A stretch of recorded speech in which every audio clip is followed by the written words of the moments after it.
وەختتان بەخێر خەڵکی کوردەوار یارانی ڕاپەڕین امیدوارم لە هەر کوێ هەن ساق و سامەت بن. من تقریبا سەعاتێ 2 سەعات بەر لە ئیسا پۆستێکم لەسەر فەیسبوکەکەی خۆم دانیا کە ئاغای عەلیە جەوانمەردی کارکونە مستەقیمە وەزارەتە ئەتڵاعات دوێکە داینیاگە ئەم خەبەرە کە گوویە دادستانی شاری سنە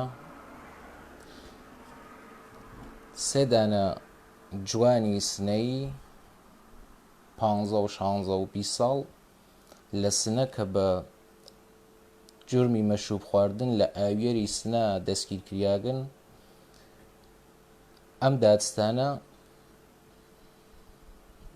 بە تاوانی مەشروب خواردن و زەعفێکە لێیان بووگە تەجاوزی بەمانە کردگە و ئەمانیە ترسانگە و خولاسە و تیگە منتەسەبتانەکەم بە حزب و پەروەندە سازیتان بۆ ئەەکەم و تەجاوزی بە 3 دانە جوانی سنەی لە شاری سنە کردگە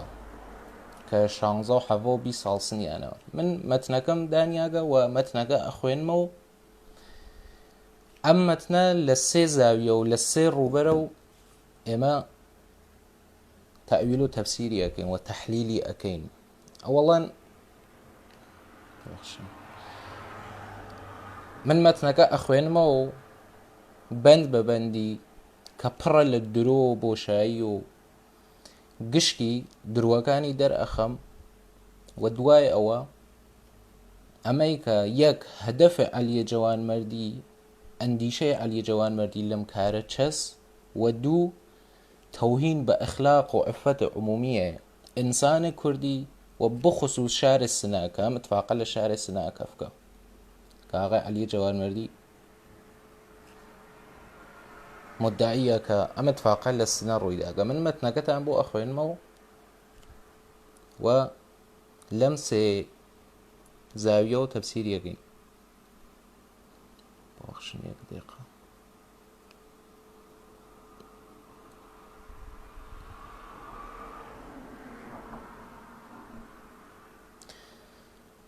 من مەتنەکەم 2 سەعات بەر لە ئیسا لە خەبەرەکەم دانیا لەسەر پەیجەکەی خۆم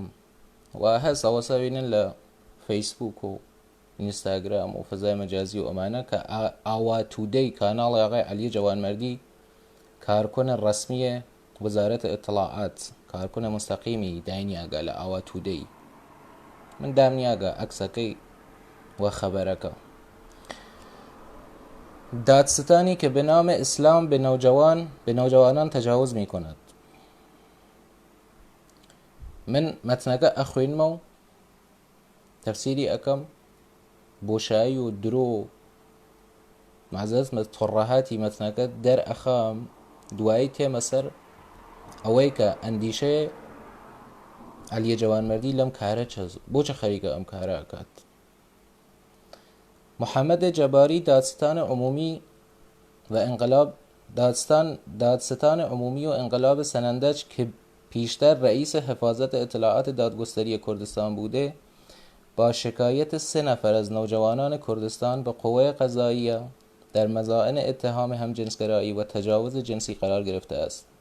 این 3 نوجوان و جوان که 16 و 17 و 20 ساله به نامهای سامان و محمد الف و زانیار ق هستند در شکایت مشابه خود بیان داشته اند. تواشا بکەن لێرە ناو ئەم 3 نەفەریە دانیاگە ناو کاورای دانیاگە من کامل مەتنەکە خوێنمەوە تۆزیح یەدەم وەلێ ناو کە لە ئاخر مەتنەکە وتیگە بە مشاورەیان لەگەڵ وەکیڵ گرگەی نازان وەکیڵیان گرگەیانە نە ناوی وەکیڵ هەست نە شمارەی پەروەندە هەست ناوتیگە لە کامە دادگا لە کامە شعبە نە شمارەی پەروەندە هەست هیچێک فقط ناوی 3 نەفەرەکە هەست بغیر از فامیل و دادستانەکە. با مەتنەکە بخوێنینەوە. ما را به علت مصرف مشروب الکلی در آبیدر سنندج دستگیر کرده و نزد دادستان جباری بردن. او درب اتاق را بست و تهدید کرد که علاوه بر مشروب اتهام عضویت در گروهک‌های ضد انقلاب کردی بر شما وارد است. تواشا بکەن لە بۆشایی مەتنەکە و تڕەحات و درۆ و جەعلبوونە مەتنەکەی فرە ڕاحەت ئێمەیان لە ئاوێری سنا بە اتهامی مەشروب خواردن دەستگیر کرد و بردمان مستەقیم بردمانیان لای دادستان. ئەویش درگاکەی بەست و وتی بەغێر ئەز مەشروب خواردن ئەتان چەسپنن بە ئەحزابەوە بە گروهەکەی کوردیشە. ئەوەیش تەوزیح ئەدەم کە هەدەفی لەم قسە چەسکە ئەینووسێ ناوی ئەحزابیتی تێرێ. ئەم کاورا نەینووسیگە چە وەخت ئەمانە مەشروبیان خواردگە ئەو جۆرەی کە لە مەتنەکە هەست کە ئێژێ تا ئاخرە وەختە ئیداری دانیشتن و دادگا تعتیڵ بوو، یانێ ئەمانە سەرسب چووگن مەشروبیان خواردگە. دوێکە کە شەمە بوو، یانێ سەرسبی ڕۆژی شەمە مردم ئەچێت لە ئاویەرە سێ دانە جوانی 16 و 17 و 20 ساڵە سەرسب ئەچنە دەرەوشن بۆ ئاویەر مەشروب ئەخۆن و لێنە ئەیانگرن و مستەقیم ئەیانوەنە لای دادستان، ئەیانوەنە دادگا بێ ئەوەی کە تۆ بتوانە کەڵانتەری و تۆ لە حەوزەی ئستەفازگەی ئەو منتەقە لە ئاویەر کە کەڵانتەریەکەی تەکیە و چەمەن بێگەشتبانەکەم کەڵانتەری هەژدەس ئەمانە بگرێ بیانواتە کەڵانتەری خانەوادە و کەسوکاریان بانگ ئەکەن و یا سەنەد تێرۆن خولاسە دای ئەنن ئەیانوەنە دەرەوە تا بیان دەنە دادگا و دادگاییان بکرێت و جۆرمەکەیان پێ بدەن ئیسە جەریمەز نازانم ئەی دیای دەنە شۆرای حەل ئەختلاف یا هەر شتێک. ئەمانە نییە مستەقیم کاورا لە سنە لە ئاویەرە سنە مەشروبی خوارگە ڕۆژێ شەمە سەرسەب مەعموور هاتکە گردیگە و مستەقیم بردیگەس لای دادستان. با مەتنەکە کامڵ بخوێنم.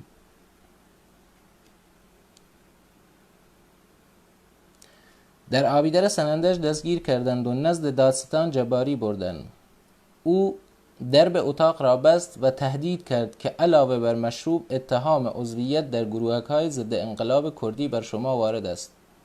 و بازداشت هستید. ما خیلی ترسیده بودیم و واقعا فکر می‌کردیم که کارمان تمام است. بۆ چه کارتان تواوە؟ ئەمەیە کە منتەسەبتانی کرد بە ئەحزاب و بۆ ئەم ئەحزابگە لەونە قارەمانن. فکر کردیم واقعا کارمان تمام است.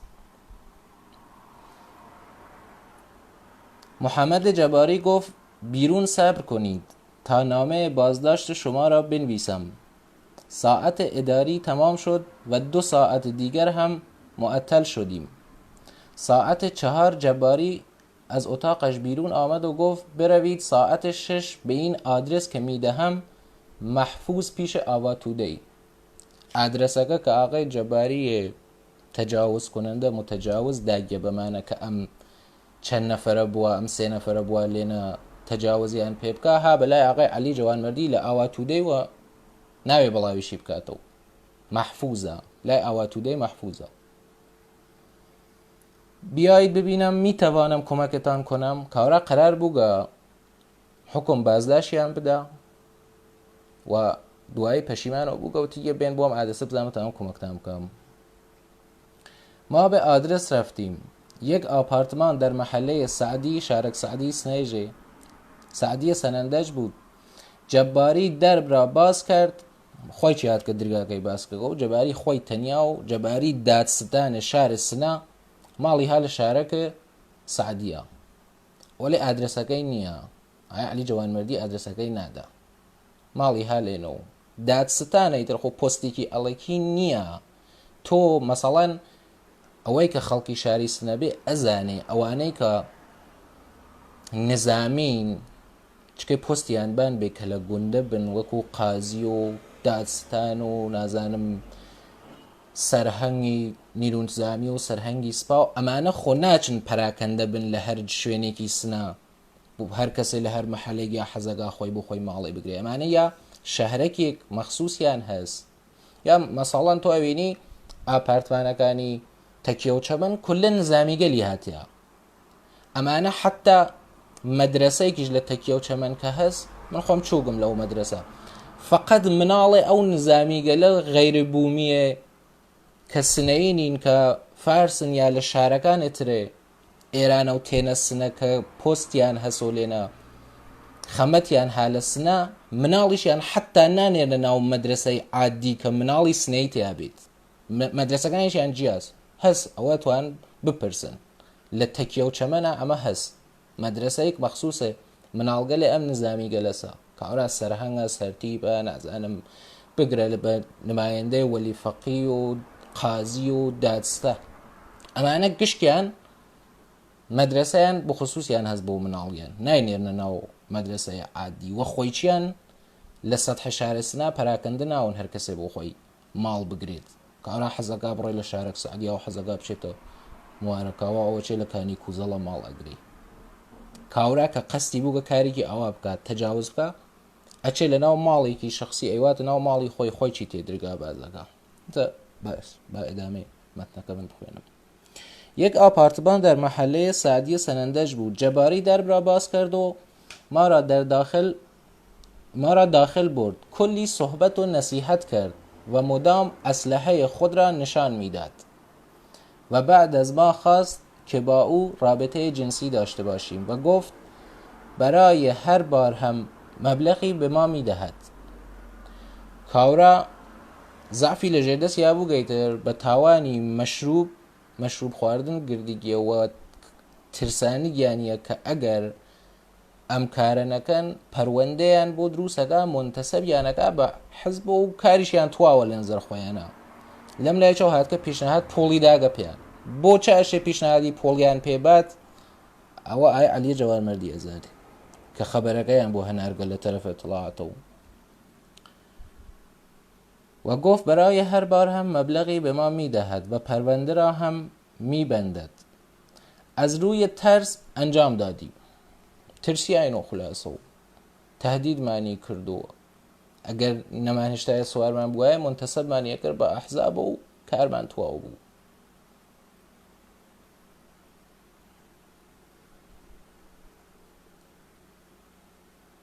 اما بعد متوجه شدیم از ما فیلم گرفته است. کاورا خۆی تەنیا سوار 3 نەفەر بووگە فیلمیشی گرگە لەیان هەمزەمان بە یەک ڕۆژ لە یەک جێگا لە یەک ئوتاقا بە جێگەی ئەوەی کە ئەمان فیلم بگرن لە ئەو فیلمیشی گرگە لەمان ئەنێ گوشیەکە بە دەستێکیەوە بووگە و کار خۆی کردگە. متوجه شدیم از ما فیلم گرفته است و گفت اگر جایی حرفی بزنیم تصویر صورت خودش را در فیلم حذف می کند و آبروی ما را میبرد. به همین دلیل ترسیدیم تا اینکه با مشورت یک وکیل اقدام به شکایت نمودیم. خانواده این شاکیان را تهدید کردند تا سکوت کند. تواشا بکەن لە مەتنێک کە ئەم کاورا نووسیگە تواشا بکەن لە ئەسان ئەوەی کە ئەم کاورا چەنێ مخاتەبی خۆی بەکەر و ئەحمەق ئەزانێت کە مەسەڵەن مەتنێک توڕەهاتێکی ئاوەکی و چیپ ئەنووسێ و فکر ئەکا ئەم مردمە ئەو تۆ ئەسان دوو ڕۆژە ئەم مەتنە نووسیاگە ئەمە تاریخی دوێ کاغای عەلی جەوانمەردی دانیاگە. ئێمە هەمیشە وتکمانە هەر وەختێک تەنیا دەنگێ تەنیا جەریانێک کە لە مقابڵێ تۆڕەهات و سناریۆەکانی دەوڵەتی ئێرانی و وەزارەتی ئیطلاعات کە ئەیدا بە عەلی جەوانمەردی بەڵاوی بکاتەوە و ئێمە تین ڕاپەڕین و شخصێک ئەکپەیمان کە تێ تەحلیلیان ئەکات و ئێژێ هەدەفی عەلی جەوانمەردی چەس لەم کارگەلە تۆ ناوینی یەک شخص یەک ئینسان یەک تریبون یەک جەریان هیچکە لە مقابڵێ تۆڕەهات و سناریۆگەلی عەلی جەوانمەردی کە وەزارەت ئیطلاعات مستەقیم ئەیدا پێ فەرمانی پێدا بەڵاوی بکاتەوە بێسێ مەسەڵەن فرە جێگەی تەئەسوفە فرە سەختە واقعا جێگەی تەئەسوبە مەسەڵەن دوو ڕۆژە و مەتنە نووسیاگە یەک نەفەر نەهات کە بێت تەحلیلی ئەمە بکات بێ لە بەرابەر ئێمە مەوزوعێ بگرێت قسەی بکات یەک دانە سنەی یەک دانە غەیرە سنەی یەک دانە کورد هەرکە تۆ ناوینی یعنی ئەگەر ئێمە ئەم کارمانە نەکردایە یەک ماڵتریش کەس ناهات خۆ ئەم کارە بکە. تواشا بکەن عەلی جەوانمەردی ئیدعا ئەکات 3 دانە جوانی 16 حەڤە 20 ساڵ لە سنە چووگن بۆ ئاویەر مەشروب خوۆن ڕۆژێ شەمە سەرسب ئەو جۆرەی کە لە مەتنەکە هەست من گەرەک مەز تڕەحات و درۆ و 2000 دانە کون کە ها لە گیانە مەتنەکەیە تا من دەری بخەم ئیتر ئەمە خۆ شتێکە وەکو حاڵەتێ من ئەیگەڕمە و ئێوە خۆتان تەسویرسازی کەم بیتێنە بەرچاو خۆتان بزان عەقڵتان قبوڵ یەکا یانەم شتێکە عەلی جەوانمەردی ئەیژێ ئەسان نە لە سنە لە هەر شارێکی تر سێ دانە جوانی 16 حەڤە و دانێکیان 20 تواشا بکە ئەوەڵەن ڕۆژە شەمە تۆ ئەگەر مەشروب خواربی مەشروب خۆری بکەی ئەیسە مەشروب خواردن ئەوە نییە ئیتر جوانێکی 16 حەڤە ساڵە گەرگەرێکە مەشروبخوا واقعەن جێگە و مەکانی نەوێ هەڵسێ بکەفێتە ڕێگە بدونە ماشین تاکسیک بگرێت و بچێتە ئاویەر و لە ئاویێرە دا بنیشێتەوە جوانێ 16 حەڤە ئێوە خۆتان لەناو تایفە و فامیل و بنەماڵە و کەس و کار و برازاگ و خۆشکەزاکتانە جوانی 16 حەڤە ساڵەتان هەست مەگەر مناڵگەلی ئیتر بێبەند و باری وە سەر لە هەرچەی جەریان و خودخوێڕی و لاتولوتی و ئەوات بازیە دەرتێرن لەناو ئەم لەو سنە ببن بە مەشروب خۆر و هەڵسن بە تەنیا بچنە ئاویەر مەشروب خۆن ئەویش ڕۆژی شەمە نە پەنجشەمە ئاخرە هەفتە نە جومعە ڕۆژی شەمە سەرسب باوە مەعزەت بەس کەریشەم کارە ناکە کەر سەرسب مەشروب ناخوا ئەچنە ئەینا لە ئاویەرا خولاسە تێن ئەیانگرن تۆ ئەگەر قەرار بێ کەسێک لە ئاویەر بدرێ ئەشەی کەڵانتەری بێ کەوتم کەڵانتەریەکەی تەکیە و چەمەنە بتوەنە ئێنە یەکسری مەراحلی هەسەنە دابنە دوایی ئەدەن ئەگەر نەتوانن لە کەڵانتەریە خۆشیکەن جۆرێک کاورا بکێشنە دەرە و پوڵێ بدەن بە ڕێز کەڵانتەری ڕازی بکەن وەختە ئەیدەنە دادگا و دادسەرا ئیدر مەشروب خواردن شتێک نییە ئیسە تاوانێکی ئەوە گەورە نییە ئەو نە کاورا بترسێ لەوەی کە مەشروبی خوارگە تەن بدا بە تەجاوز شواڵەکی کێشتە خوارە بۆ کاورە ئەویش سێدانە جوانی مەغروری لە سنە نەوجوانی و جوانیش 16 حەڤە 20 ساڵە تۆ وەختی جوانێک لەو سنە ئەبی بە مەشروب خوێر حەدە ئەقل مەعزەت بەس قەدڕیاگی دنیا و کردگە و قاوەخانە و ئەملا و ئەولا و ڕەفێق بازی و لاتولود بازی و ئیسە ماشەڵا گشکی تۆ بوو لە ناو شاری سنا یا هەر شارێکشی وایە پێات کە کارە 5 ساڵە ئێژی تەکەولا شمشێرە گۆ بۆ دەرتێرەی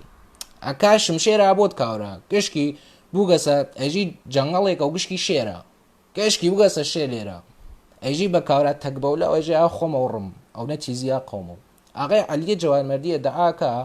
سێدانە جوانێ 16 حەڤە ساڵە لە سنە گیریاگن بە تاوانێ مەشروب خواردن یەکڕاز بریاگەسە لای داستان واقعی داستانی ژەمانیە دیگە و جوان و قەشەنگە و خۆڵ ناگرێ بێ تووکن و دڵی چووگە سەریان کاورە ئایا عەلی جەوانمەردی ئشارەی پێگرگە هەم جنس بازیشە دیگەر جنسگەرانی هەم جنسگەراس و ئەمانیە ترسانگە و وتگیە ئادرسی داگە پێیان بێن بۆ لای خۆم کە ئادرسەکە مەحفوظە لایەغی عەلی جەوانمەردی بردیانی سە ماڵە وتگیە ئەگەر ئجازە نەدەن تەجاوزتان پێ بکەم منتەسەبتانەکەم بە حزب گروهەکای حزبی باشە ئای عەلی جەوانمەردی بۆ ئەم گروهەکایە حزبیە چەند ئەوە مهمن ئەوە گەورن ئەوە خەتەرن کە کاورات ترسیا منتەسەبی بکەن بەمە تەنیدا بە تەجاوز بۆ چەواسە گروهەکایە حزبی کێبوون لە کۆمەڵە و دموکرات و پێکاکە زیاترە دەی باشە ئەی ئەگەر واسە ئەم ئەحزابە مەگەر هەرەو ئەحزابە نینێوە دعاکەن فرە قارەمان و هانە ناو دڵی مردما و جایگایان هەست لە ناو دڵی مردما و مردم ئەمانیە گەرەکە و مردم بە خاتریان ئاعتسابەکە و دووکان تەعتێڵەکە و خەڵکی سنە فرە قارەمانە و خەڵکی کوردستان فرە قارەمانە و ئەم خەڵکی سنا هەر ئەوە نەبوون کە بە خاترێ موشک بارانەکەی حزبی دموکرات کە سپادایی لێ ڕژیانە خیابان و دووکانیان بەست و ئاعتسابیان کرد و بە خاترە کورە هەر سناریۆ کە سپای پاسداران خۆی بردیە بەرەوە تۆ هاتی فوت تێکرد و خەڵکی قارەمانی سنە و خەڵکی قارەمانی کوردستان و ئەڕژنە خیابان و ئاعتسابەکەن و بۆ کاورا ئەشێ بە خاترێ منتەسەبکردن بە ئەحزاب و شواڵەکەی بکێشە دەخوارە تەجاوزی پێ بکەن بۆ ئەحزابە کین دەی باشە ئەگەر واسە دەی پارەکە ئاغێ جەماعەتێ فعالم مەدەنی باز ئاغێ مختار زارعیان گرت کە هات تەوهینی بە ڕەهبەر کرد و وتی یا بیا جەفا کن و یا بڕۆ سەفا کن و یا ببەخش و لەو لایچەوە حزب خۆی فەوەران خۆی چەسپاندی بەخۆیە و ئەمیش خۆی ئەبایکی نییە لەوەکە ئاغای حەسەنە شەرەفی هەردوو ساڵ بە لەیسە و تواوە حزبەکان تێنەم ئیدعاکەن لە ڕسانەکانیانەوە کە ئەم NGO گەلا ئەم فعالینە جامعەی مەدەنیە بۆ ئەمان کارەکەن منتەسەبن بەم ئەحزاب گەلەو و ئەمانیش هیچ ئەبایکیان لەوە نییە. مەسەڵەن تۆ ئەوینی ئەچیتە سەر پەیجەکەی مختار زارعی ئیجلالە قەوامی کێ فعالینە جامعەی مەدەنی گشتیان خەریکن تەبلیغات حزبی ئەکەن و لەگۆی حزبدان و عەکسە قاسملۆدان و عەکسە قازی حەمەددان و شعرێژن بە باڵایە و دەی ئەگەر واسە ئەمانە بە خاترێ ئەوەی کە منتەسەب نەون بە حزبە و تەنیان بە تەجاوزدا چۆن مختار زارعیان کرد چۆن سواری نەبوون لە زیندانە چۆن نەیان کرد مختار زارعیان پارێکە کردی در بە خاترە و جەریانەکە ڕامی نەحسین پەنایی هادوتی یا بیا جەفا کن و یا بڕۆ سەفا کن کردیانە زیندانەوە دەڕۆژێ خسیانە و ئاو نمەک چۆن لێنە تەجاوزیان بە مختار زارعی نەکرد ئەم کاورە ئەم جنس بازە چۆن تەجاوزیان بە ئیجلالە قەوامی نەکرد خۆ تواو ئاڵەم و ئادەم ئەزانێ ئەوەی کە خەڵکی شاری سنە بێت و ئیجلالە قەوامی بزانێ زانێ ئەم ئینسانە مشکڵی جنسی هەست انحرافی هەست و مشکڵیەوە خۆی چی حەز ئەکا بۆ نەهات چۆن تەجاوزیان بە ئەو نەکرد بۆ تەجاوز بەم سێ نەفەرە ئەکریێ ئەمە بە خاترەوە منتەسەب بە حەز نەکریێ دەیخۆ باجیزارات هەر بازم فعالینە جامعەی مەدەنی و ئەحزاب خەریکن خشتێک بازی بۆ ئەکەن و چەسپانی گیانە بەخۆیانە و جەمبەی سیاسی هەست کارەکەی زیندانی بێت چۆن سواری باجیزارات ناون عەلی جەوان مەردی تۆ خشتێک بازی حزبی دموکرات و کۆمەڵە و پەپەکە و فعالینە جامعەی مەدەنی گشتان خەریکن بە هەشتەک و بە خشتێک خەریکن جورمەکەی بشکنن ئەمەیتە خۆ منتەسەبە بە حزبە و چۆن سواری ئەو ناون کاورات دگەر جنسگەرانیە دەیخۆ ئەشیا حتبن سوارە مختار زارعی و ئیجلالە قەوامی بووایە ئەشیا بووایە ئیتر چۆن یانێ سێدانە جوانێ 16 و 17 ساڵە لە ئەوجە غورورە جوانێکی نەوجەوان کاورا وەختێ ئەچێ مەشروب بەخوا غوروری هەست باشە چۆن لە بەرابەرە کاورایەکی تێ هەڵدریاگی ئێرانیکی فارسا هاتن بە تەهدیدێ ئەوەی کە ترسانیان منتەسەبی نەکا بەم حزبگەلە شواڵیان کێشا خوارە و تەجاوزیان پێ بکە چاوەمانە هەر ئەگەر کوونین واقعا معزرەت مەزبۆخشە من وا قسە ئەەکەم ئەمە ئیتر ناخوا بەحسی ئەحترام و بێڕێزی نییە ئەم پۆفیوزەی بێشەرەفە کارکونە وەزارەتە ئیطلاعاتە لەناو ئەم مەتنا تەوهینی بە ئەخلاقێ عمومیە تواوە جامعە تواوە خەڵکە شارە سنەکرگە بە ئەخلاق و عفەت ئێوە با بزان دا من تەوزیحتان و بەم ئەخلاق و عفەتێ جامعەی مردمێ کۆمەلگایەک چەست تۆ ئێمە خۆگشمان کوردین و فەرهەنگی خۆمان ئەشناسین و لەناو ئەو جامعە زندگیمان کردە لە بەستەرە ئەو فەرهەنگەوە هاتینە سەر دەرەوە تۆ لە شارەکەی خۆت لە کوچەکەت لە مەحەلەکەت جوان بووی ماڵێکی مجەڕەدیت بوو ماڵ مجەڕەدیشت نەبووایە ئەیسە لەسەڵ لە ماڵەکەی خۆتە هەر کەسێ مجەڕەدیش نەبووایە کارێکی وات بکردایە مەسەڵەن تۆ کەنیژ ڕەفیقێکت بووایە بت هاوردایەتە و لەناو مەحەلە بت بردایەتە ماڵەکەی خۆتەوە تواوە مەحەلەکە ڕژیا سەرت بە ژن و پیاگەوە هاتنە دەرەوە بۆ تۆ لێنە شەڕیانە قسەیانە ئیجازەیان نادا تۆم حرەکەتە بکەیت یا مەسەڵەن ئەهاتن کاغەزێکیان ئەنووسی شاید نامچێکیان ئەکرد و ئەیاندا بە مەسەڵەن کەڵانتەری و یا لەناو مەحەلا خۆیان هاتن ئاغا جەمتیانە کردە و نێنێژ لەناو کوچێکا مەحەلێکات و دانیشی فساد بکەی مەگەر ئەوەی کە تۆ بچوایتە منتەقەی شەهرەکەی ئاپارتمانێکی پەرت کە کەسی ناشناسی تۆ نەتەتوانی لەناو جامعە لەناو کوچە و مەحەلەی خۆتە یا هەر مەحەلەیەکی تر نەتەتوانی کاری غەیر ئەخلاقی بکەیت کاوران نەیەژەوێت کاکەگیان کەنیشکی مجەڕەدم هەست کەنیشکی جوانم هەست ئیجازەت پێ نادەم لە بەرچاو کەنیشەکەی منەوە تو کەنیش بیتە ماڵەوە بچی خەریکی فەسادکەی بە دامۆزیەز و کەنیشەکەی منیش فێرە ئەم فەسادە ئەوێت لەناو زەهنیەتە ئەم شتە شکڵ ئەگرێت ئەمە پێ ئەیژن عفەت و ئەخلاق جامعەیەک عمومی تۆ شارێک جامعەی کۆمەلگایەک ئەگەر عفەت و ئەخلاقی نەوێت سنە سەهلە کوردستان سەهلە مەکە و مەدینەیش پێ بڕۆ لە ئەوەڵ ماڵەکەی و کەفەلێ تا ئاخر ماڵ شارەکە مەعزەت من سوار گشکی بۆ بێرە دەرەوە ئەگەر ئەم شتە نەوێت. ئەم ئینسانە خەریکە لێرە تەوهینە بە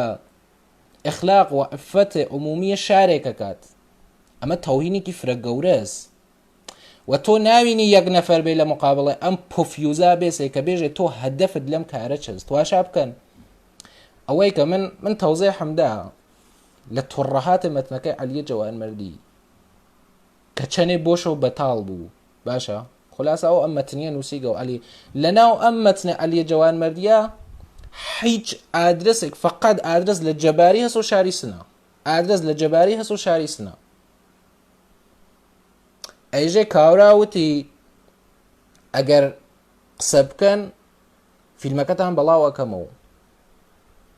ئێمەش ترسیاین و وتیان پێمان سکوت بکەن و دەی ترسیایی چۆن دوارە چوی شکایەت بکەیت تواشا بکەن عەقڵ ئێوە عەقڵە خۆتان بزان ئەمە قبوڵەکە جوانێک سێدانە جوان ئەو نە ئازادی ئەوەی نەوێ لە ناو ماڵی خۆیان بە دزیە و بچنە ئۆتاقێک ئەو دانیشن دوو پەیک مەشروب بخۆن ئەو نە ئازادی ئەوەی هەست فرە مەعزرەتم هەست بچێتەوە لە لای دایک و باوک و خانەوادە و بنەماڵەکەی و بێژێت تەجاوزم پێکریاگە هەستی بە نەزەرەوە کاورا لەوە ترسیاگە تەنیداگە بە تەجاوز قبوڵی کردگە و فیلمیشی لێگیریاگە. کاورا پێمان وتی وەڵا گەر قسەکەن سوورەتی خۆم شەترەنجیەکەمەوە و لە ناو فیلمەکە و فیلمەکە بەڵاوەکەمە بە ئاوڕتان چی دادستانی شارێکە. کاورا ئەحمەقە تۆ بزانە ئەو توڕەهات و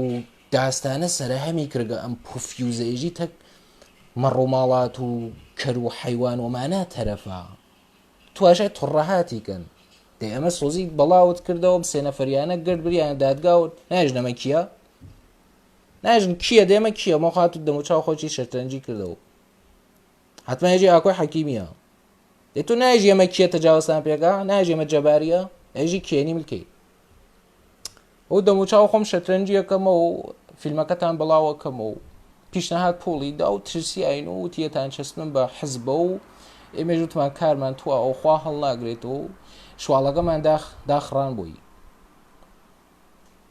قبوڵمان کرد با تەجاوزمان پێ بکە. دەی تۆ کە ترسیای ئەیسە بۆ چووگیشکە دەی تۆ شکایەت ئەەکەی ماڵ ئاخر کوڕم کاورا یا خۆی فرە ئەحمەق و کەرە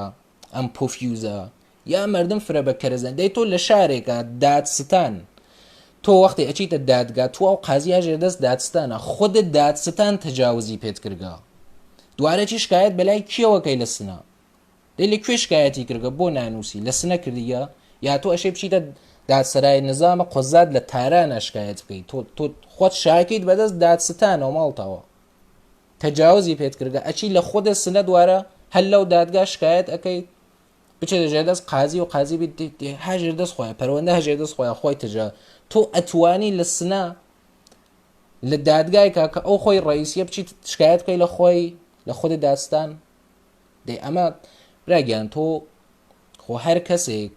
لە ناو بەشەرە گەورە بوو و زندگی کردگە پای خواردی یەزە دادگا و کەڵانتەری و دادسەرا و حداقل دوو دەفع لە عمریا پای خواردی کەسە دادگای ترم شتێ لە ئەزانێ وەلێ خۆ تۆ ناوینی باوە ئەم پۆفیوزە تێت لایڤ ئەکاتە و 100,000 150,000 200,000 مخاتەبێ کوردی هەست باشە ئەم 250,000 نەفەرە یەک دانە ئینسانە باشەهامەتی تیاپەیە ناوێم کاورا بدا بەرپرسیار دەی ئایسە خەڵکە سنە کولەن کورد ئینسانە کورد بەتایبەت وە بخصوص خەڵکی شارە سنە ئەگەر نین لە مقابڵە عەلیە جەوانمەردیان نەوێسن و ئیسباتە ئەم ئتهامیە پێ نەکەن دەری نەخەن پێ بزانن ئەم شتە بووگە یا نەوگە واقعەن تەکتەکێ ئینسان ئەوەی کە ها لە شارە سنە و لە سنە زندگی کردگە بۆ یەک مانگیش ئەوەی کە حتا خەڵکی دەوروبەری سنە و دێهاتەکانە وا بۆ یەک دەفع و دوو دەفعیش پای خواردی گێسە ناو مەجمەعی قەزایی و دادگا و کەڵانتەریە سنە ئەگەر نێن ئیسباتە ئەمە بە عەلیە جەوانمەردی نەکەن دانە بە دانەتان ئەم قسەی کە عەلیە جەوانمەردیەکە شامڵە حاڵتان نەوێت بێکەرامەتی معزرەتم هەست گەوادی پۆفیوزی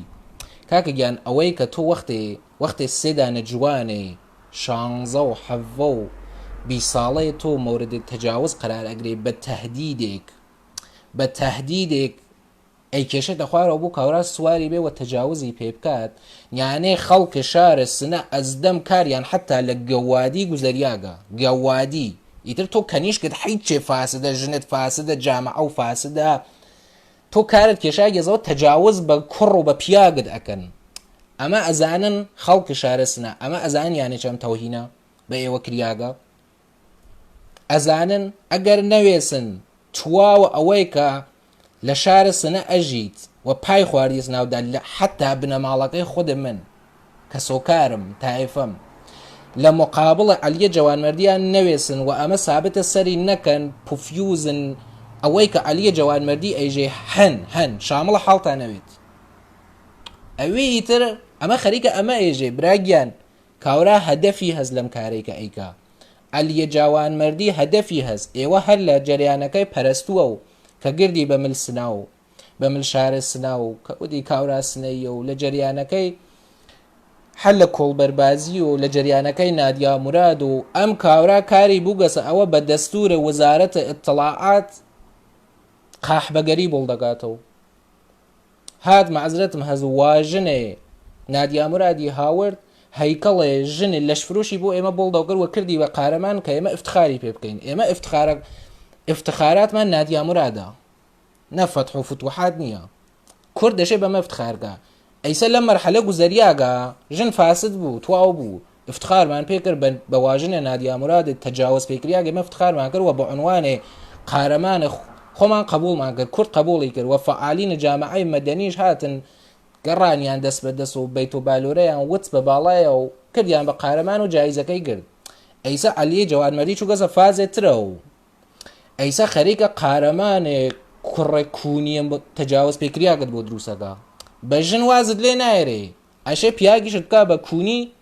پیاگیشت بکە بە ئۆپنایی و تۆ بەمەیشە افتخار بکە ئێمەشە بێتە قارەمان ئەم کارێک کە عەلیە جوانمەردی ئەیکا یانێ ها خەڵکی کوردستان شاری سنا عادیە ئەوەی کە تۆ کوڕێت لەم سنا تەجاوزی پێکرێت شتێکی عادیە و خواڵ ناگرێت دەستی بێدەسەڵاتەوە و هەر کە تەهدیدی کرد پێت نا کارتێ دەرمێرا بیتەپنە کولیەی بیکەشە خوارە و بووی تەهدیدی کردە و کاکە گیان بێڵە بە قەشەنگ سوارت بێ هەر کە تەهدیدی کرد تۆ دای خڕنە لە مقابڵیە حاڵی تا نەزانە مەیانچە ئەیسە خەریکە هەیکەڵە پیاگەکندەرەوە بۆ بۆڵ دەگاتەوە عەلیە جوانمەردی وەک خۆی عەلیە جوانمەردی با من شتەی لە مۆردە خۆدت تۆ بێژم تۆ ئەوە پۆفیوزی ئەوە وەقیحی ئەوە بێشەرەفی ئەوە بێکەرامەتی تواشاکە وەزارەتە ئیطلاعات دەوڵەتە ئێرانی وەختێ تێ کارمەند و کارکون دەستچن ئەگا و ئینتخابەکە بۆ کارگەلێکی تەشکیلاتی خۆی وەکو کاری ئیطلاعات وەکو جاسوسی وەکو خەبەرچینی خۆ نایە دەست بنێتە سەر ئینسانی با خانەوادە و با شەهامەت نایێت هیچ وەخت نایێت ئینسانێک وا شەهامەت و کەرامەت و شەرەفی بێت و غروری بێت و ئابڕۆی بێ نایکە ئەم کارە ناکە لە ئێزای هیچ شتێکە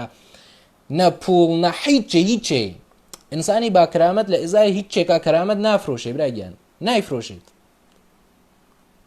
ئەو نای دەست بنێتە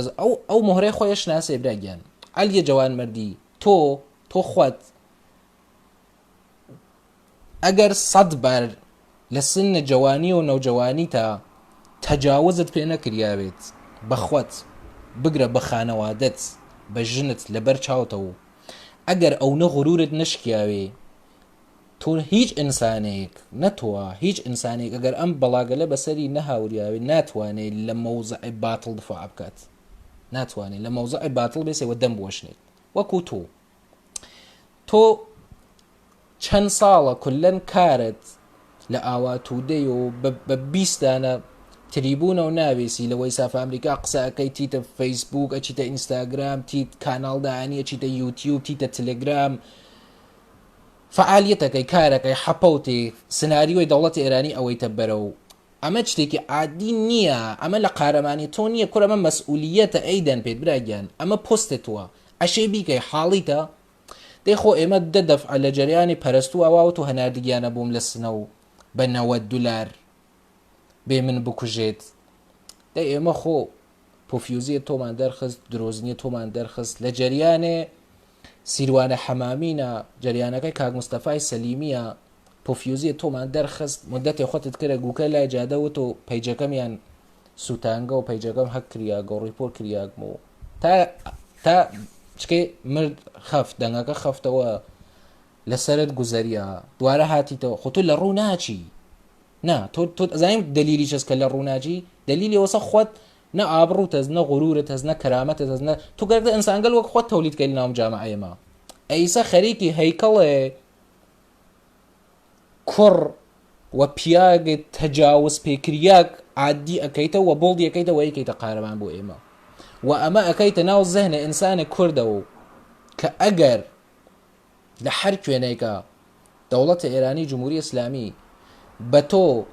تهدیدی کرد بە هەر شتێت تۆ مقاومەت مەکە کورە براگیان ئینسانێک ئەگەر معزرەتم هەست خۆی کونینەوێ ئەمە شغڵی نەوێت بە حیت شتێک کورە ئەسڵحەکەش بنە کەلێ و کەلێکی پاشە قەو دیوارەکە کاورا کەی قبوڵەکە ئاخر تۆ ئەیکەی عەلی جوانمەردی مەگەر تۆ بیکەی عەلی جوانمەردی مەگەر تۆ بیکەی کاورا نایکا کاورا معزرەتم هەز ئەگەر کونینەوێ نایکا دیتر خۆ لەوە زیاتر نییە بی تۆپنێ باوە تیرێ بکاتە کەلەی نایکات مەگەر تۆ بیکەی ئەمە ها لە ناو زەهنیەتت توە تو گەردە جێگەی بخەی براگیان ئەگەر خەڵکە سنا ئەگەر خەڵکی ئەم کوردەوارە لە کۆڵەتەوە ببنەوە و سابتت نەکەن سابتت سەری تۆی نەکەن ئەم قەزیە نەڕژنە ناو پەیجەکەت حەدە ئەقەل خۆ دەستیان بە تۆ ناگات بتگرن دارێ بکەنە ئاستینتەوە سابتە سەر تۆی نەکەن مخاتەبانە توانەوە گوێچکە ئەدەن بە تۆ ئەگەر ئەمە سابتە سەر تۆ نەکەن بیتری ژمارەی پەروەندە دادگا شوعبە ناوە قازی ناوە وەکێڵ کاکەگەن ناوی وەکێڵەکەت بۆ تای حەداقل بۆ ئادرس ئێماڵە کاورا بۆ نادەی عەلی جوانمەردی مەگەر تۆ نایژی ئەم کاورا متەجاوزە هاتکە کارێکی وای کردگا بۆ ئەشێ ئەم کاورا خەڵک ئایسە خەڵک کە شارە سنە تۆ نەڕژنیتە خۆ ئادرسە ماڵەکەی هەست بۆچە بەڵاوی ناکەیتەوە ئادرسەکەی بۆچە مەحفوظە دێ بایسە خەڵ بڕژایەتن ماڵەکەیان ئاگر بدایتر چۆن لە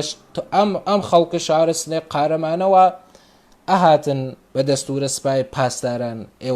ئێوە فعالیە جامعەی مەدەنی و ئەحزابەتان کردە بارە قڵای خۆتان مەگەر قارەمان نین دەی ئەهاتن دوکانیان ئەبەست بۆ حزب و ئێحتسابیان ئەکرد مەگەر بۆ باجیزاران نایکەن مەگەر ئەمە هەرم خەڵکە شارە سنە قارەمانە نییە هاتن لە ژێردە سپای پاسدارانە پەرچەمە ئەردوغانیان ئاگرەدا بۆ پەپەکە مەگەر هەرم قارەمانە نییە چۆن ئایسە ناتوان مەگەر ئەو ساڵە لە مەهابادا ئەو کەنیشکە فەریناز بوو کێ بوو لە هۆتێلەکە وتیان تجاوزی پێکریاگە مەگەر خەڵک نەڕژیانە بەرم هۆتل و هۆتلێکی چوار تەبەقەیان ئاگردا و وتیان کاورا فەراری بووگە و چووگە و مەگەر ئەم کاریانە نەکرد مەگەر هۆتلەکان ئاگر نەدا فیلمەکانی بوو لە فەزای مەجازیە بەڵاو بوو ئەم کاریانە کرد چۆن لە سنە ئایسە ناتوان ئەم کارە تۆ بۆچە ئادرسە کاورا دانانی دەیدای بنە با خەڵک بڕژنە بەری دەری بزانین با خەڵک سابتیکەن یا گەوادنەوە سەوا تۆ ئەیژی واقعان یا لە کەرامەت و شەرافەتە خۆیان دفاعەکەنی تر هیچ کە قبوڵە براگیان ئەمە تەوهینێکی فرە گەورەس فرە گەورەزی ترە خۆگشتمان کوردین و ئەزانین لە بەسەر ئەم فەرەنگەوە هاتینە سەر دەرەوە ئایسەیچە هەر ئەیسەیچە تۆ لە ناو جامعە لە ناو تایفێکە لە ناو خانەوادێکە لە ناو بنەماڵەیەکە فرە عیبە کاورا کوڕی کونی بێت فرە عیبە ئەگەر نەتوانێ بدالی بیکوژێ حەدەعەقەلی تر ئەو خانەوادەشی شەرمەزاری دنیا بن و سەریان دابخن ئەمە هەسی تر لە ناو ئێمە کە کوردی نەم فەرهەنگە لە ناو ئێمە هەست فرە عیبە فرە شەرمەزاری گەورە ئەمە تەوهینێکی گەورەز بە خەڵکی شاری سنە بە ئەخلاق و عفەتە عمومیە ئەم شارە کە تۆ کردێتە عەلی جوانمەردی و من ڕووی دەبم بە شاری سنەس بە خەڵکی شاری سنە و هەر کوردێک هەر ئینسانێکی کورد فەرق ناگا بخصوص شاری سنە کە عەلیە جوانمەردی دەسینیاگەسە سەری کە پەرستوو خانم پەرستووەگە سنەی بوو ئەمانە سنەین و خەریکە هەیکەڵە کوڕە متەجاوزە کونی بۆڵ دەگاتەوە ئەگەر نەتوانن ئەمە سابتە سەرێ عەلیە جوانمەردی بکەن دقيقا ئەو شتێکە تکراری ئەەکەم و کە عەلی جوانمەردی وتی شامەڵێ تەک بە تەکێ ئەوانەیە کە لە سنە زندگیەکەن دەوروبەرێ سنە ئەوەی کە حتا بوو یەکبار پای خواردی گەسە شارە سنە پای خواردی گەسە ناو مەراکزی قەزایی دادگا و کەڵانتەری و کوێنە و کوێنە ئەم کارە تجاوزی پێکردگە ئەم قسەی کە عەلی جوانمەردیەکە کاکە لای لە سنە تجاوزی پێکریاگە لە دادگا و دادگۆستەریە ئەو قسەی کە عەلی جوانمەردیەکە ئەمە تێرێت یا تێن سابتە سەری ئەکەن ڕەفع ئێتهام ئەکەن سابت ئەم ئێتهامە ئەکەن یا واقعا وانە نە کەرامەتانەز نە شەرەفتانەز نە موستانەز بنەماڵەکەی خۆم ئەوەی کەوا لە سنە زندگیەکات خاس کەسۆکارم برا و هەر کەسێکم تایفەکەی خۆم ئەوەی کە لە سنە ئەژیت و پای خواردی سنە و دادگا و دادگوستەری سنە یا تێنەم کارەکەن یا واقعا ئەوەی کە عەلی جوانمەردی ئێژێ وانە خەڵکە سنە ئەمەسا ئێوە عیفەتە عمومیتان نییە ئەخلاق عمومیتان نییە ئیسا هەر کەسێ هەڵسێ کەف بێتە شارە سنە لە ئەوەڵ ماڵە سنە و بکەفێ لێ تا ئاخر ماڵی سوار دانە بەدانە بە ژن و کڕۆکەنیشکە سوار ئەبێت خۆم خەڵکی ئەو شارەمە خۆم خەڵکی شاری سنم کوان دەیهانە کوێنە دەی دوو ڕۆژە عەلیە جوانمەردی ئەم پۆستیە دانیا گەبراگیان یەک دانە تۆ ناوینی لەم کەلەزل و کەلە قەوی و پوفیوزە کراوات بەسەکان واتێن دانیشن و تەحلیل سیاسی ئەکەن و قسە ئەکەن و تێ هەڵدریاگەکانە ناو حەزبێ و ئەم ئەحزابە فاسدە مونتەسەب بە کوردە واتێن لە فەزای مەجازی قوڕکداندا ئەدڕن دەیهانە کوێنە بێتر بێت دفاع بکە لە کەرامەت و لە شەرافتت کوا فعالینە جامعەی مەدەنی بێرن ئەماشێ ئەشێ ئیسبات سەر عەلی جوانمەردی بێ چۆن ئەم سێ نەفەرە لە ذاتە ئتهامە بە ئەوەی کە نەیچەستن بە حەزبە و تەن بە تەجاوز ئەدەن دای ئەخەڕنەن و کاورای فارس لە شارەک سەعدیە ئەمەسە معزرەت مەسێژێ مەساڵەحیش لە خۆمان تف لە خۆمان و چێشتە لە خۆمان چۆن ئیجلالە قەوامی و مختار زارعی ئەگرن ئاغای حەسەنە شەرەفیش بەر لەوە ئیعلامی کردگە NGO-وەکان فعالین جامعەی مەدەنی مونتەسەبە بە ئێمە و بۆ ئێمە کارەکەن و ئەم خۆی چی ئەو کارە ئەکات لە ناو سەفحەی ئینستاگرامەکەیان بڕۆ بیوێنە کاکەگیان دفاع لە حەزب و عەکسە قاسملو و بەیت و بالوورە و قەشەنگ ئەبە سابتیەکە کە تۆ مونتەسەبی بە حەزب چۆن تەجاوز بە مختار زارعی نەکریا بە ئیجلالە قەوامی نەکریا کە خۆی ئاهلیشیە خۆی حەزیشی پێ ئەکات وەدم هەر کە ئیجلالە قەوامی بشناسێ ئەزانێ جەریان چەست چۆن نەکریا ئەوە باجیزاراتان نییە ئیسە خۆت تو خەریکی هەشتێک و خشتێکی دەی با ئەم کاورایچە تەنی بە تەجاوز نەدایە حداقل 10 ساڵ زندانیان پێ بدایە فعالینە جامعەی مەدەنی و ئەحزاب و ئاغای عەلیە جوانمەردی بە خشتێک بازی حکومەکەیان بشکانایتر خۆ حکومەکەی ئەم نەهایەتی مونتەسەبیە کرد بە تۆپەڵە و دموکراتەوە هەرەو نەبوویتر چای پێ کرد ئیعدامیانە کرد دەی ئەوە نییە وە ئیعدامیش باطل ئەکەنەوە بە خشتێک بازی فعالین جامعەی مەدەنی ئەتانن لە مقابلە دەوڵەتە ئێرانیا بێسن کاوراتێ بە عەلی خامنەی ئەژێ یا جەفاکن و یا سەفاکن و یا بیا قەبکە سەرمانەوە هیچیشی پێ ناکە هەفتەیە خەنزنا تجاوزیش پێ ناکرێ دادستان ئاغای منسووری تجاوزی پێ ناکە چۆن ئەمە دەبێن جواب بنەوەی تر بێن خەڵکی سنە بۆ خصوص خەڵکی سنە بێن ئەمە سابتە سەر ئەشە سابتی بکەن ئەگەر نەیکەن ئەوەی کە عەلیە جوانمەردی لێنە نووسیگیە ئێوە شامڵە حاڵتان ئەوێت ئەمە تەوهینێکی گەورەس براگە ئەمە شتێک نییە تۆ لێ بگوزەری ئەژێ تۆ وەختێ شواڵەکە داخڕگا تەشتێ تەڵاش بنەبان سەرەوە ئابڕوو جەمەوە ناوێ براگیان تەشتێ تەڵاش بنی دەبان سەرت تازە ئابڕوو ڕژیاگە جەمەوە ناوێ ڕژیا تواو بوو یا بێن ئابڕۆی خۆتان جەمەوە بکەن سابتە سەر عەلی جوانمەردیەکە مخاتەبانی پوفیوز بێشەرەفی عەلی جوان لە عەلیە جوانمەردی پوفیوزتر و بێشەرەفتر و بێکەرامەتتر وا بە 40,000 و 50,000 ئەشن تواشای ئەکەن و لایڤەکانی چاولێ ئەکەن و چەپڵی بۆ لایکی بۆ دائەنن شەستی بۆ لێ ئەدەن پوفیوز ئەوەی کە لە سنە زندگی ئەەکەیت و مخاتەبێ عەلیە جوانمەردیت ئەوەی کە عەلیە جوانمەردی ئەشناسی ئەوە ها لە هەولێر و سلێمانی لە بنپاڵ بارزانی پوفیوزە دانیشکە وا تۆ تەرەفداری لێ ئەەکەیتەوە لە سنە ئەوە هایتە گشتانی کرد بە گەواد براگەیان یان تۆ کورە گەواد چە تۆ لە گەوادی ئایسە کارە گوزەریاگە کورە تۆ ئەوەی ترت کارت لەو مەرحەلە گوزەریاگە لە تایلەند و پاتایە فاستتری کە ژنت تەجاوزێ تۆ پیاک جوانێ 16 ساڵت جوانێکە مەزهەرێ غورورە جوانێکی 16 ساڵە ئەشی ئەوە غوروری بێ کە ئەگەر وتم تۆ ئەسلحەی جیانیا کەلێتەوە مەستی پاشیە دیوارەکە کۆرە ئەشیا لێ نەکارە 3 نەفەر جوانی 16 ساڵە نەیانتوانی کاورا بگرن ئەسلحەکەی پێشافت بکەن لە شارەکە سەعدیە سنا عەلیە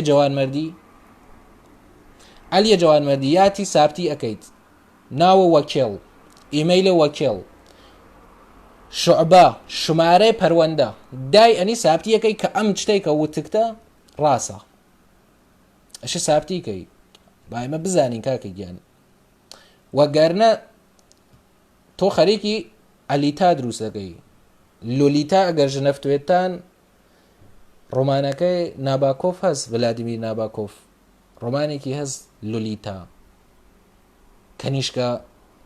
مناڵ سنگلێکی 14-15 ساڵە کە ئەیاوەن تەجاوزیان پێ ئەەکەنەوە مناڵ سنن پێیانێژن لۆلیتا کە ئەورای خولاسە ڕۆمانی تۆ خەریکی ئیسا ئەمەی کە نووسیکتە ئەلیتا دروستەکەی ئەمانە ئەلیتان ئەلیە جوانمەردی خەریکی ئینسانی وەک خۆت باستەولی دەکەی تۆ خۆت دقیقەن ئەمە بووگی ئەلی جوانمەردی تەجاوز و پێی کریاگە و ئیسا بە دەستورێ وەزارەتە ئیطلاعات خەریکی ئەمەیچا خەیتە ناو زەهنە ئینسانە کوردیە و جێگەیەخەی عادیەکەیتەوە قنگدەربوون عادیەکەیتەوە کرامەت و غرور و شەهامەت و تووڕەیی و حەچێشتە لە وجود ئینسانە کووردا ئەکوژیتۆ کوردێکی تەجاوز پێکریاک دروستەکەی و تەجاوز جوانی تەجاوز پێکریاکەی بە قارەمانی وەکو نادیا موراد کە کردت کە تۆ هاتی بڵدت کردەوە وەکو کۆڵبەربازیەکەت کە هاتی کۆڵبەر و کرد بە قارەمان و ئیسە مردم گشتی افتخارەکە بە هێسری ئەخر لە هیچ مەملەکەتێکە لە هیچ فەرهەنگ و قانون و جامعەیەکە تۆ نەدیگە کاورا افتخار بکە بە تەجاوز پێکریاگی خۆی تۆ فرەز ژنت بوون تەجاوزی پێ بکەن بیترە منداڵێکی پێ بن و تۆ افتخاری پێ بکەی تۆ بیکەی بە قارەمانە خوات بە منداڵێک جاکەشی تۆ افتخار بکەی ئەمەتە بردەبەرەوە پرۆژەت گوزەران ئەیسا خەریکی مەعزەت مەس هەیکەڵێ کوڕێ کونیە قارەمانە تەجاوز پێکریاکمان بۆ دروستەکەی هەر کوڕێکی جوانی 16 ساڵە تەجاوزی پێکریا قنگەر و کونی بوو ئەوە قارەمانە تو خەریکی ئەمەیژی ئەماکەیتە زەهنە ئینسانە کوردەوە ئیسا خەریکی ئەمەیژی هەرکە وەک گوزەشتەی خودە عەلی جوانمەردی بوو کە 100 بار تۆ تەجاوز و پێکریاگە عەلی جوانمەردی بۆیە ئەو نەپڕ وەقیحی بەخاتر ئەوەسە تۆ ئەتوانی لە مەوزەعی باتڵە ئەوە دەمدرێژی بکەیت و ناچیتە دواوە و پڕڕیت وەلی ئێمە من لە کۆڵت ناوەمەوەم عەلی جوانمەردی تریبونە تۆ دائەخەم یا خەڵکە سنا یا هەر ئینسانێکی کورد یا مخاتەبانێ بە قسەی تۆ بێکەرامەت و پوفیوزە بێشەرەفێت و بە قسەی تۆ واسە ئەری ئەمەی کە تۆ وتکتە تێن لە کۆڵت ناونە و تا سابدە سەرت نەکەن تا ڕاستیە ئەم پەروەندە بە تۆ دەرنەخەن شمارەی پەروەندە ناوە وەکێڵ ئادرسە ماڵە کاورات دابنە پۆفیوز دای بنە ئەگەر ڕاستە ئەم جریانە ڕاستە ئادرسە ماڵە کاوراشە دابنی بۆ داینانی کاورا مەگەر تۆ خۆت ناژی متەجاوزە بۆ ئادرسەکەی دانانی باعیسە حداقل 3 تایفەی ئەم سێکنەرە بڕژنە بەر درگای کاورا با ماڵەکەی ئاگر بن بۆ داینانی بۆچە مەحفوظە ئیطلاعات وتیگە داینەنی ئەرباب دەسووری داگە پێت ناوێ ئادرس دابنی بۆچە ئادرسەکەی دانانی کەلامە ئاخر خەڵکی شاری سنا مخاتەبانی عەلی جوانمەردی ئەوەی کە گوێچکە ئەدا بە عەلی جوانمەردی ئەوەی کە لایوی عەلی جوانمەردی تواشاکە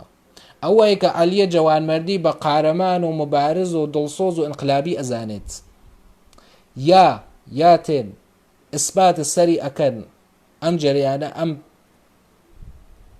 مەتنەکە داینیاگە لە مەوردە 3 دانە جوانە سنەیە 16-17 ساڵە کە تەجاوزیا کە لە بەرابەرێ بچکترین تهدیدا دایان خڕانگە بۆ کاورا تەجاوزی پێیان کردگە ئەمە شامڵی تاک بە تاکێ ئەوەی کە لە سنە زندگیەکات ئەوەی کە وتم بۆ 2 سەعات پای خواردی گەسە ناو مەراکزە قەزاییە سنە لە کەڵانتەری و دادگا و بگرە ئەمە شامەڵە حاڵتانەوەی و نیشانەدا بە قسەی عەلیە جەوانمەردی ئێوە تجاوزتان پێکریاگە ئەم ئاغای مەنسووریە تجاوزی پێتان کردن ئاغای مەنسوورینە قازینە معاونێ قازی گۆرە ئابدارچیە ناو دادگا گۆرە سەربازێکی کەڵانتەری گروبانێک ئەمە نیشانەدا ئیتر ئەوانەوە ئەچوان لە ئاویێرا خۆیانە شەکانە و خۆیان باعدا و ساز و دەوڵە و مەچنیتر مەچنە ئاوێرج براگیان ئەچنە ئاوێر تەجاوزتان پێکەن ئەوەها ئیتر ئاوێر جێگەی ئەوە نییە تۆپچی دانیشی لە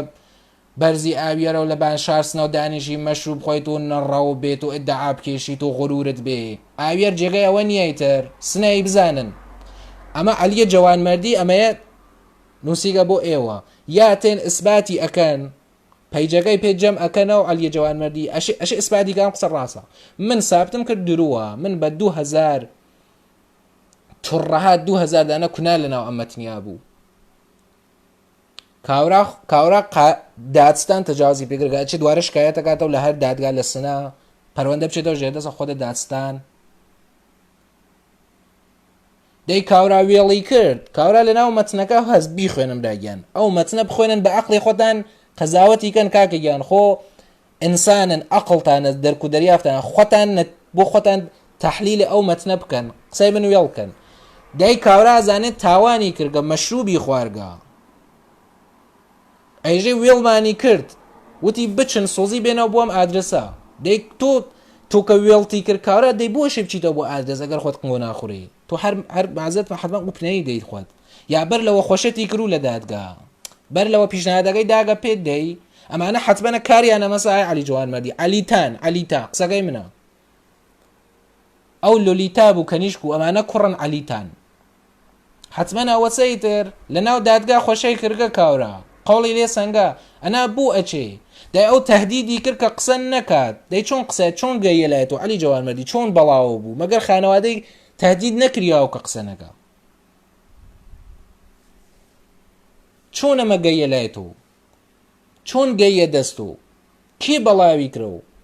چۆن کاورا ترسیا لێنە تەجاوزەکەی قبول کرد لەم لاوەچێ بەلا خانەوادەکەی و مەعزەت نەجی کریاگە بەقمەوە چۆنم کارەکە کاوراونە ئازادی نییە لە ناو ماڵە دانیشە مەشروبەکەی بخوات کاورای پوفیوز باوکە گەوادەکەی وەختی هەروە پوڵەدا بە مناڵێکی 16 ساڵە ئەچێ مەشروبە سێنێتەوە چێتە دەرەوە تاکسیگەگەیشێت تا ئاویێرەتێ چۆن فکرەوە ناکاتە بتوانێت مناڵەکەی پارێزەی کاورە چۆن ناتوانێت خۆی پارێزەی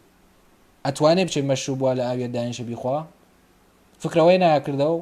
ئەو مناڵ بوو باوکەکەی نازانێ مناڵی 16 ساڵە بچێت لە ئاوێر دانیشە مەشروب بخوا بە ڕۆژ ڕۆشن سەحی شەمە ئەویش هات کەڵانتەری هات گردی و مستەقیم یەکڕاست بریە بەردەست دادستان ئەویش چاوی کەفێ مناڵە و جوانە و ئەلیتاس و بێتوکە وەسە خۆدە عەلیە جەوانمەردی ساف و سۆڵە نەرمۆنۆڵە وتی بێنەوە بۆ ماڵ ئادرسی داپیان لە شارەک سەعدی تکرار یەکەم و خەڵکی شاری سنا ئەوە هات دوو ڕۆژەوە مەتنەدانریاگە یەک نەفەر نەچووگە مەوزع بگرێ چۆن ئێوە هیچ مەوزعێکتان نییە چۆن حیجواکوونشێکتان نییە لە مقابڵە عەلی جەوانمەردیە بێن کاکە گیانفشاری بۆ بێرن سابتە سەری بکەنیتر ئەگەر نایکەن پەسێوە وانەیتر دەمیشتان دابخەن لە هیچ کوێنەی دنیا هیچ سنەیەک ئیدعا نەکایتر یا عەلیە جەوانمەردیگەن دارەکەنە ئاستینی سابتە سەری ئەکەن کە ئەمە واقعەن واسە بیگەڕن هەر ئام لای بەشەرکەن کاناڵ پەیج دای بنن بگەیتە گوێچکەی هەر سنەیەک ئەو پوفیوزگەلە وا مخاتەبە عەلیە جەوانمەردین لە سنە ئەمە شامەڵی مناڵ و کوڕ و کەنیشکە ئێوە شامەڵە خۆشتانەوێت شامەڵە گشتانەوێت یانێ گشتان وانە یا تێن ئەمە سابت ئەکەن ئەوەی کە وتم مەجبوری ئەکەن عەلی جەوانمەردی مەجبور ئەکەن دای بنێ ناو وەکیڵ ئیمەیلی ئادرس ژمارەی پەروەندە حەداقل ژمارە کاکە یان خۆ وەکیڵەکە قنگی نەداگەیتر تۆ ناوەکەی دانانی دای بنەیتر کاورا خۆی وا تەجاوزەکەی پێکریاگە ناوەکەی دانیاگە ئەگەر وەکیڵی هەست دای بنە ئەگەر نیەسی ژمارەی پەروەندە شوعبەکەی ئادرسە ماڵە قازی ئەمانەشێ موەزەفن لە کۆڵە تۆ نەبنەوە تا ئەمانە ئەمەجە جریانەکەی سیروانە حەماومی نییە دەنگ کاورات هاوەر بەڵاوتۆ کرۆ ئێمە منافقیتمان دەرخست داتەژێری ئەوتەوە و پەیجەکەم سووتیاگە و جەماعەتی نازانم یەکێتی ڕیبۆ مەکەنەوە پەیجەکەم جەمەوە بوو ئەمە جەماعەتی ئەمەی نەگەی پەرستو نییە بەیتەژێری دەرچی ئەمە تەوهینێکی گەورەت وتم بە ئەخلاق و عفەت عمومی شارس نەکردەوە بە تاکە ئینسانی کورد کردەوە ئەم ئینسانگەلە ئەگەر ئەخلاق و عفەتیان بێ شەهامەت و کەرامەت و ناموس و وجودیان بێت لە کۆڵە تۆ نابنەوە عەلی جەوانمەردی ئەگەر نا دقیقەن ئەو شتێکەوە تۆ شامڵە حاڵیە بێت لاوە خۆش